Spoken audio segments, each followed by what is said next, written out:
Hello Mark, I'm Judy and my student number is S0141053. Margaret Havenem, Dare to Disagree, Subtitles and Transcript, transcribed by Fu Hongha, reviewed by Morton Best. In Oxford in the 1950s, there was a fantastic doctor who was very unusual, named Alice Stewart. And Alice was unusual partly because, of course, she was a woman, which was pretty rare in the 1950s. And she was brilliant. She was one of, at the time, the youngest fellow to be elected to the Royal College of Physicians. She was unusual too because she continued to work after she got married, after she had kids, and even after she got divorced and was a single parent, she continued her medical work. And she was unusual because she was really interested in a new science, the emerging field of epidemiology, the study of patterns in disease. But like every scientist, she appreciated that to make her mark, what she needed to do was finding hard problem and solve it. The hard problem that Alice chose was the rising incidence of childhood cancers.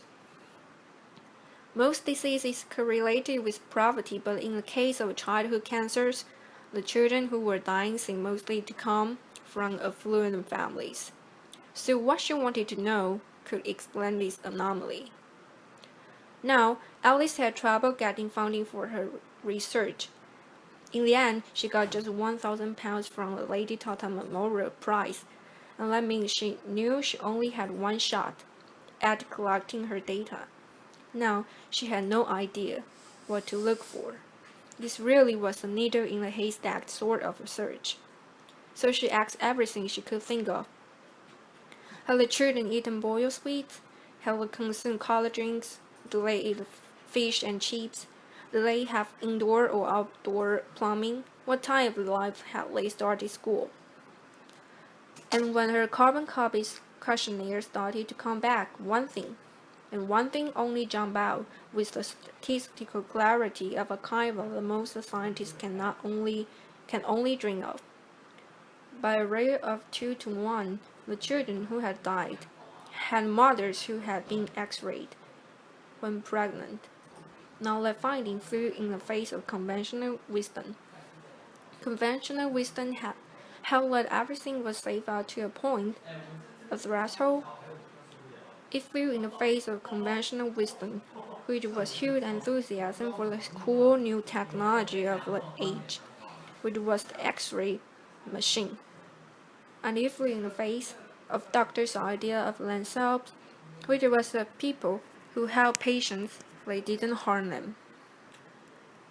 Nevertheless, Alice Stewart rushed to publish her preliminary findings in The Lancet in 1956. People got very excited. There was talk of a Nobel Prize, and Alice really was in a big hurry to try to study all the cases of childhood cancer she could find before they disappeared. In fact, she need not have hurried. It was fully 25 years before the British and American medical establishments abandoned the practice of X-raying pregnant women. The data was out there. It was open. It was freely available. But nobody wanted to know. A child a week was dying, but nothing changed. Openness alone can drive change. So for 25 years, Alice Stewart had a very big find on her hands. So how did she know that she was right? Well, she had a fantastic model for thinking. She worked with a statistician named George Neal, and George was pretty much everything that Alice wasn't. So Alice was very outgoing and sociable, and George was a clueless. Alice was very warm, very empathetic with her patients. George frankly preferred numbers to people. But he said this fantastic thing about their working relationship. He said, "My job is to prove Dr. Stewart wrong." He actively sought this confirmation. different ways of looking at her models, at her statistics, different ways of crunching the data in order to disprove her.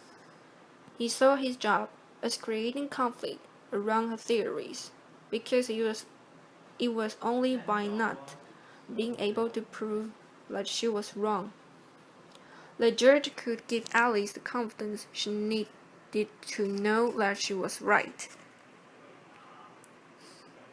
It's a fantastic model of collaboration, thinking partners who aren't echo chambers. I wonder how many of us have or dare to have such collaborators. Alice and George was very good at conflict. They saw it as thinking. So what does that kind of constructive conflict require? Well, first of all, it requires that we find people who are very different from ourselves.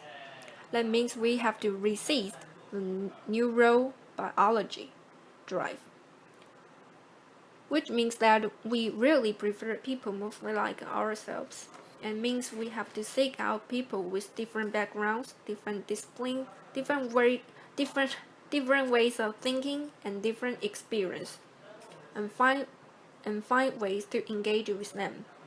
That requires a lot of patience and a lot of energy. And the more I've thought about this, the more I think really that's a kind of love, because you simply won't commit the kind of energy and time if you don't really care. And it also means that we have to be prepared to change our minds. Alice's daughter taught me that every time Alice was head to head with a fellow scientist, they made her think and think and think again.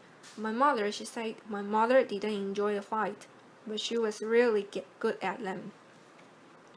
So, it's one thing to do that in one-to-one relationship, but it strikes me that the biggest problem we face, many of the biggest disasters that we've experienced, mostly haven't come from individuals. They've come from organizations, some of them bigger than countries, many of them capable of affecting hundreds, thousands, even millions of lives. So how do organizations think? Well, for the most part, they don't. And that isn't because they don't want to. It's really because they can't. And they can't because the people inside of them are too afraid of conflict. In surveys of European and American executives, fully 85% of them acknowledged that they had issues or concerns at work that they were afraid to raise. Afraid of the conflict that would provoke, afraid to get embroiled in arguments that they did not know how to manage, and felt that they were bound to lose. 85% is a really big number. It means the organization most can do what George and Alice so triumphantly did. They can think together. And it means that people like many of us who have run organizations and gone out of our way to try to find the very best people we can mostly fail to get the best out of them. So how do we develop the skills that we need? Because it takes skill and practice too. If we aren't going to be afraid of conflict, we have to see us thinking, and then we have to get really good at it.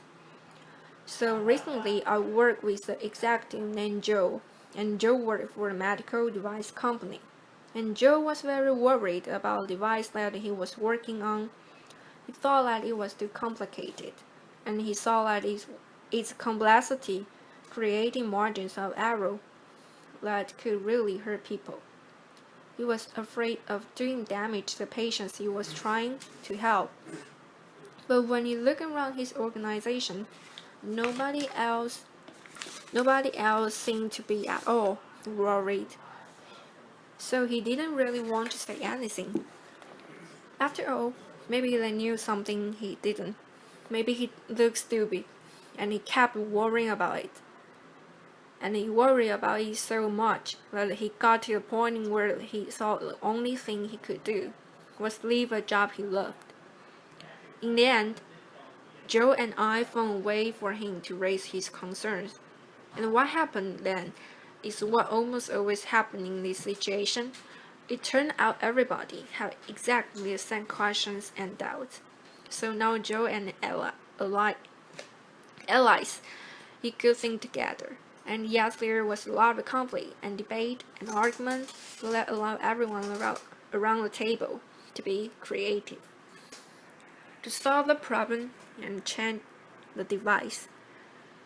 Joe was that a lot of people might think of as a blower, except like almost whistleblowers. He wasn't a crank at all. He was passionately devoted to organization and the higher purposes that organization served. But he had been so afraid of conflict until finally he became more afraid of the silence. And when he dared to speak, he discovered much more inside himself and much more giving the system than he had ever imagined. And his colleagues don't think of him as a crank, they think of him as a leader. So how do we have this conversation more easily and more often? Well, the University of Delft requires that its PhD students have to submit 5 statements that they are prepared to defend. It doesn't really matter what these statements are about. What matters is that the candidates are willing and able to stand up to authority. I think it's a fantastic system, but I think leaving it to PhD candidates is far too few people and way too late in life. I think we needed to teaching these skills to kids and adults at every stage of their development if we want to have thinking organizations and a thinking society. The fact is that most of the biggest catastrophes that we've witnessed really come from information that is secret or hidden. It comes from information that is freely available and out there, but that we are willingly blind to, because we don't want to handle the conflict that it provokes. But when we dare to break the silence, or we dare to see, and we create conflict, we enable ourselves and the people around us to do our very best thinking. Open information is fantastic. Open networks are essential. But the truth won't set us free until we develop skills and habits and talent and the moral courage to use it. Openness isn't the end, it's the beginning. Thank you. Bye bye.